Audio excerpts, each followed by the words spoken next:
तोंगान तोंगानबा हौजिक viral ओइरिबा news खरा मयामदा update पिजरके खुलाइसिंग हाना लौखलबा मतुंग national highway हांगनबा थबक लौखटकनी chief secretary पीके Sinha state आमरीदगी लूट तौखिबा अमदि नमदुना लौखिबा नोंमैसिंग हाना मपुंग फाना लौखलबा मतुंग नेशनल हाईवे हांगनबा थबक लौखटकनी हाईवे की मफम कयादा security deploy तौबगी थबक लोसिलकले हाइना chief secretary Prashant Kumar पीके सिंहाना फोंदोरखरे ngasi Imphal district ki Porompat DC office complex da laiba panchayat bhavan da pangthokiba internally displaced person IDP mahiroi singda bicycle amadi IDP nupi singda visa call thopagi thoramda chief secretary PK Singhana mathaki wafam asi phongdola duna mahangna hai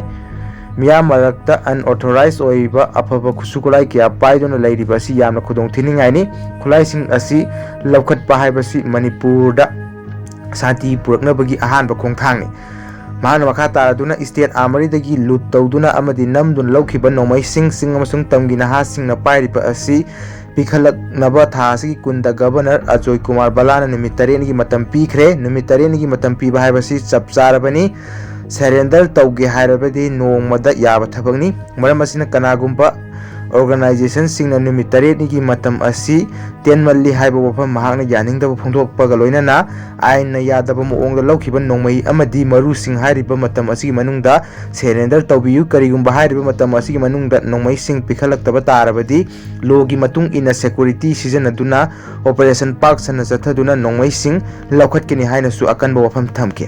miyam marakta nongmai paiduna laiba haiba si khunai asigi yamna khudongthinai oi maram asina hairiba khulaising asi hana lokhanaba hotnagani khulaising asi mapung phana lokhalaba matung national highway sing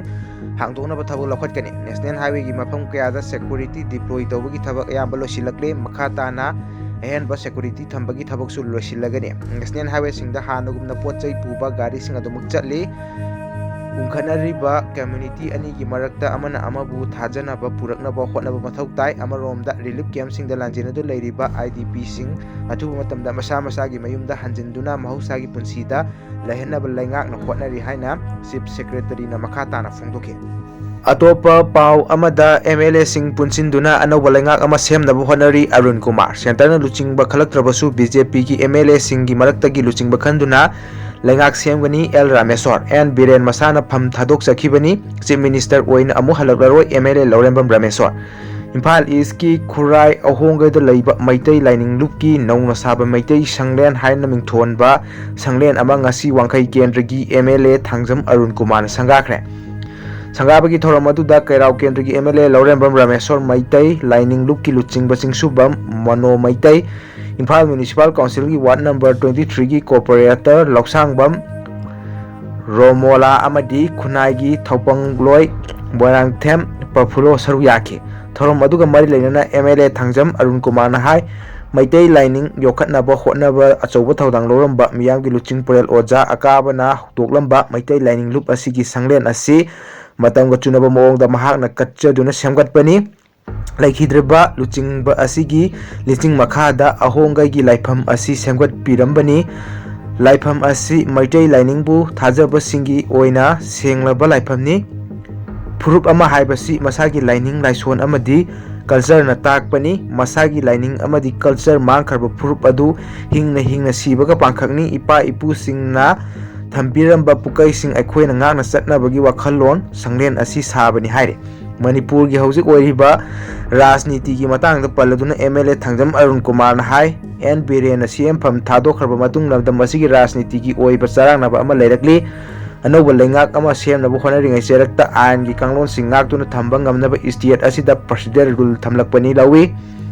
miyamda nungaitaba Pogaliba asi koknaba legislature singna honaminaba changi haibaga loinana BJP amadi party asiga chamineriba MLA sing punsinduna athubada state asida anauba laingak ama semnaba center amadi party gi state leader singa kanna tanari BJP MLA sing marakta phamunabagi wafam leite center na luchingba khalakpada yenaba laigani thajadi haike thoromadu saru yakhiba kairau kendri MLA Laurembam Rameswar na paumi sing da hai Nongthombam Biren Masana CM Phamdagi resign tawkhibani mahak amu hanna chief minister oirkani thajadi athubati miyamna pamba luchingba khanduna laingak semnaba hotnari central leader singnasu matik chaba luchingba ama soidana hablakani haibagi thajaba lei Karigumba Khalaktrabasu Party ki State President ka tanaraga Lairiba BJP ki MLA sing maraktagi Luchingba ama khallaga lengak semgani BJP ki MLA sing maraktagi nungainadaba yanadaba laite hana lairamba luchingba gi mathakta yaningdaba amadi nungaitaba kya laikhrabasu haujikti laitre miyagi ihul khangna lengak soidana semgani haike BJP government sembagi MLA sing masing suna semdriba asi center gi athingba laibra haina hangbaw hangi pakhum piraduna Ramesona hai center gi maike digi athingba thambagi wafam mahaki oina tade state president dagi su tadri